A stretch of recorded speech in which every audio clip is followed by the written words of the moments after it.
So, recently I made a video talking about neurodivergent coded characters and ranking them in a tier list I discovered on Tier Maker. A lot of you seemed to appreciate what I had to say on the characters in that video, and also suggested a lot of other characters in the comments of that video. So, today I'm going to be going through each of the comments I saw that were pretty highly voted in that video, and rank them on another tier list. I kept mostly the same kind of ranking as I did for the last video, although I did add in a new category, that being I personally don't see them as coded, for characters I wasn't quite sure if I saw myself as neurodivergent coded. Although if you see these characters as such, more power to you. And as long as you see them as that and they make you happy, that is ultimately what matters at the end of the day.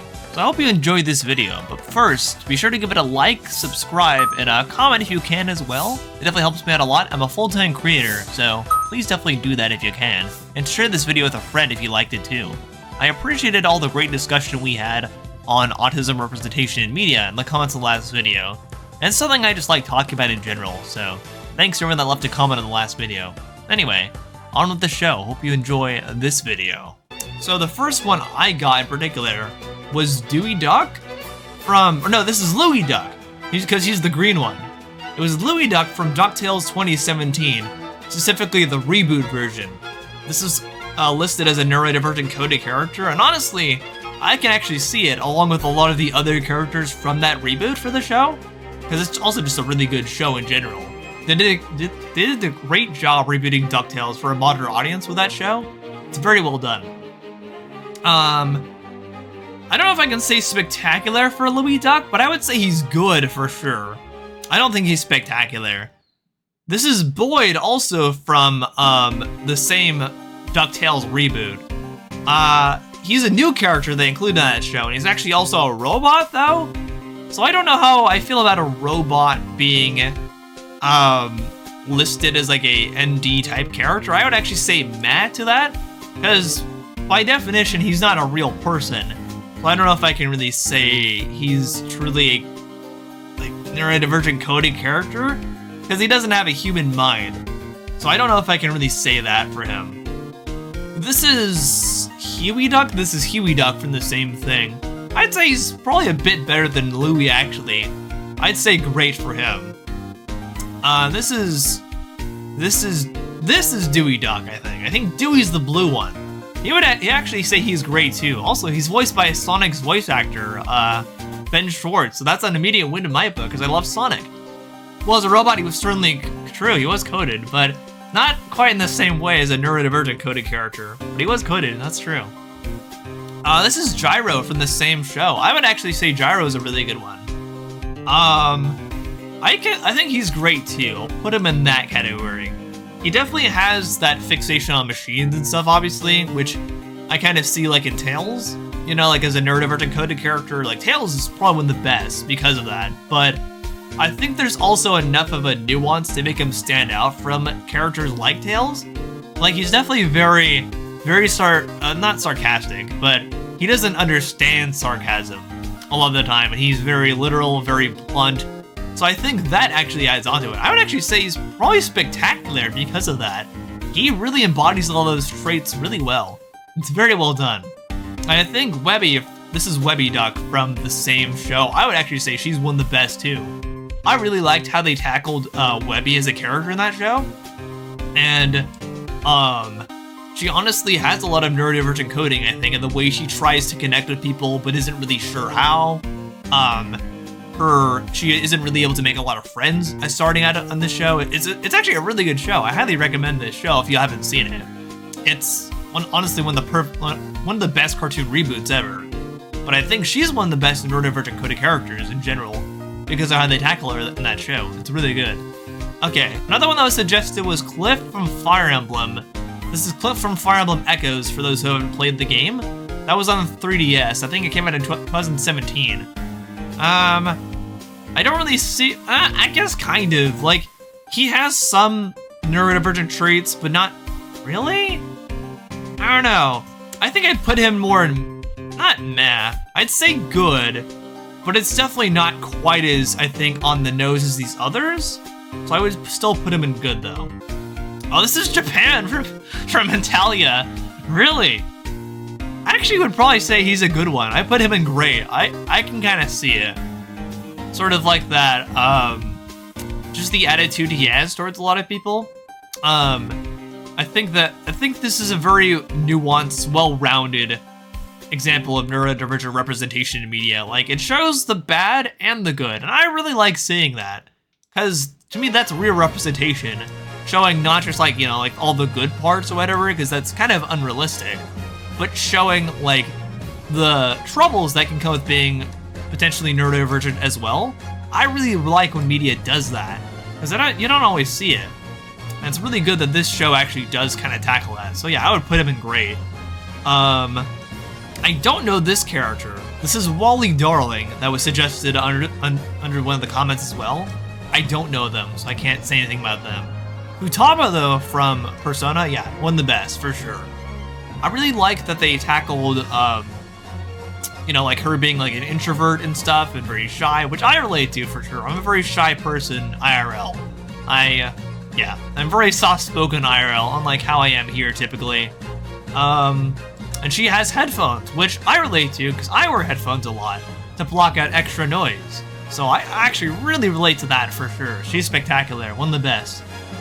Rex from Toy Story? Interesting. I don't know if Rex, I think he embodies anxiety, specifically more than neurodivergency. I can see it a little bit. I'll put him in good, because I do think he embodies like anxiety pretty well at least, but that's not purely a neurodivergent thing. So I don't know how I feel about that one. I think I should add in another category. So I'll have a purple category there that says I don't see the coding. I can put Rex there because I personally don't see it. But of course, if you see it or if it's something you see, to each their own.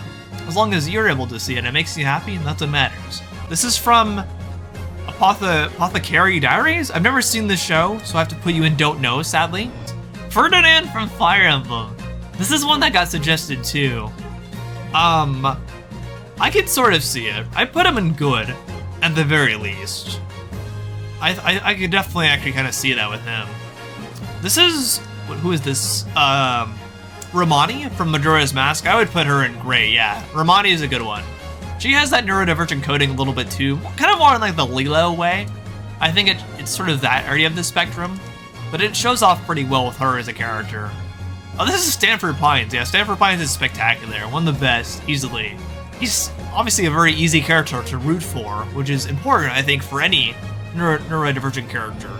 They have to be written so you want to get behind them and root for them.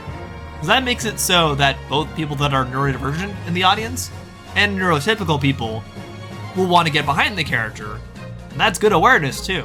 More shows need to recognize that, I think. That's really important. So yeah, I honestly really like that show does that. And a lot of the others that I've talked about here too, like DuckTales and, you know, Futaba from Persona. Like, as long as if they're likable, that's really important. I think for any neurodivergent coded character in any piece of media. This is Asa from Chainsaw Man. Confession? I've actually never seen Chainsaw Man, so I have to put you in don't know, sadly. I'm an uncultured swine. Sorry. Oh, this is Bingo from Bluey. I would say Bingo's spectacular, yeah. They do a very good job, in general, tackling a lot of things in Bluey. But I really like how they tackle a character like that, too. That show is just very good at tackling things as a whole, I would say. Rapunzel from Tangled, she's one of the best, yeah. I love Rapunzel. I also just really like Tangled as a movie. That's one of my favorite Disney movies for sure, but I definitely think that's actually a character that does embody that quite a bit, the neurodivergent coding. And again, she's a very easy character to root for, and very likable, and that's really important. So yeah, thank you Disney for making a character like that too. Flint Lockwood from Clyde and the Chance of Meatballs. This is one that I was kind of surprised to see suggested initially, but after rewatching the movie for this tier list, and kind of thinking about it, I'm like, you know what? He actually does have a lot of those traits. And it's, I mean, also, I think it's just a really good movie and super cool animation, like really rubber hose, like classic cartoon zany style animation on that movie, which is awesome, but it's super unique to this day for like looking like that. But also, he does actually have a lot of that coding, you know, with his obsession with like science, like inventing things, and ultimately it's what makes him the hero at the end of the movie, and I think that's really cool. It's a very good movie overall. I think just in general, it's great. Also, it's one of the funniest movies I've ever seen. It still holds up comedically. It's great. Oh, Schroeder from Peanuts. I was surprised to see this one too. But yeah, I actually really like Schroeder a lot. For being sort of like a neurodivergent rep. This didn't really click with me, but because he's pretty much always in the, on the piano, whenever you see him in the comic strips and the cartoons or whatever, you almost never see him doing anything else. So that is definitely a hyperfixation of his, and Beethoven as a whole. So I think they actually tackle that pretty well in Peanuts as well. I never actually really clicked, it never really clicked with me until somebody commented under the last video saying that. So I think that's really awesome that somebody picked up on it, and I didn't. That's what I love about doing these videos. I get to learn about other characters that people see as neurodivergent that maybe I never even thought of. What I love doing about that. I love just encouraging discussion like this as a whole. It's great. Theana Sykes, race attorney. I would actually put her in, I don't know about spectacular, but I'd say great for sure. She's a really good character, I think, in general. And I definitely do see the neurodivergent coding there. I almost want to put her, I'll put her in spectacular, Yeah, I may as well. She's a really, really easy to root for character, very likable, like I said. And she definitely does show that neurodivergent coding with like her very specific fascination on trying to read people's emotions, I think.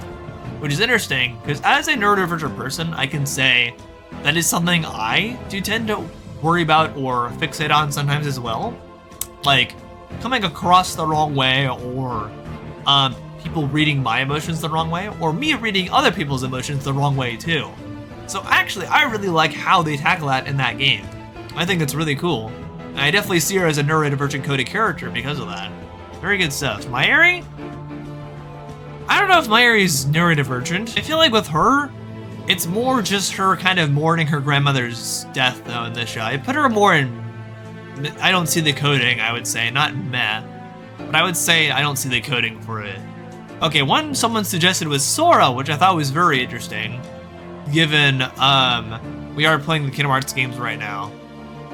So I don't know if I really see Sora as coded either, though.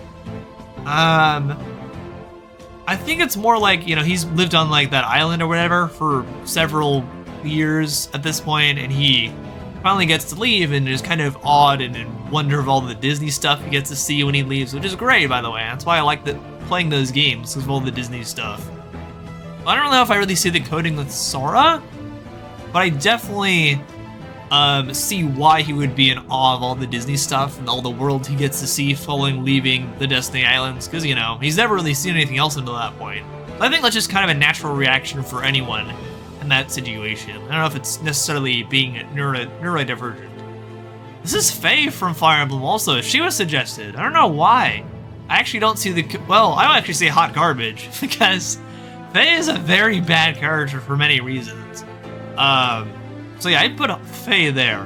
Not only is she, even just in terms of the gameplay, she's like the weakest character in Fire Emblem Echoes, but also she has a very awful personality, is kind of just a jerk to everyone in that game. I put her there. This is Judah from BoJack Horseman. I've actually never, I never seen BoJack Horseman, so I have to put you in don't know, sadly. But now I have more of an idea what neurodivergent media I should watch for upcoming videos too. With this.